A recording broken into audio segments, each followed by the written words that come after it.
Évangile de Jésus-Christ selon saint Luc. En ces jours-là, Jésus s'en alla dans la montagne pour prier, et il passa toute la nuit à prier Dieu.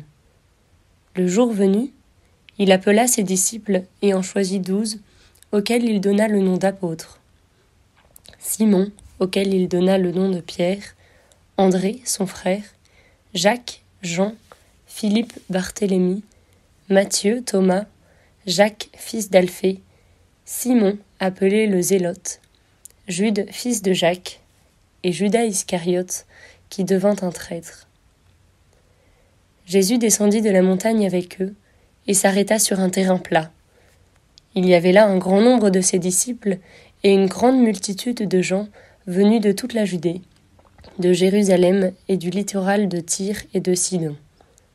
Ils étaient venus l'entendre et se faire guérir de leur maladie.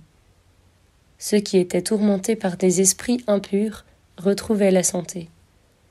Et toute la foule cherchait à le toucher, parce qu'une force sortait de lui et les guérissait tous.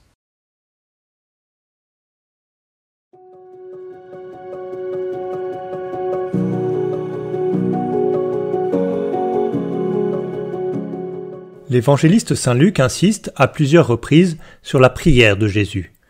Au moment clé de son ministère, Jésus se met à l'écart et plonge longuement dans l'intimité avec son Père. Il passa toute la nuit à prier Dieu. Ici, ce temps de prière prolongé prépare le choix des 12 apôtres. Il faut noter que cette prière n'est pas liée à une crise ou à une orientation très différente du ministère de Jésus. Au contraire, ce ministère a connu déjà quelques succès et l'on voit des foules s'assembler autour de lui. Jésus veille, depuis les tentations au désert jusqu'à l'agonie à Gethsémani, à rester sans cesse dans une communion de volonté avec son Père. Cette attention de Jésus doit aussi devenir la nôtre. Dans l'épreuve, comme dans les moments plus heureux, il nous faut vivre ces moments d'intimité prolongée avec le Père pour ajuster notre volonté à la sienne.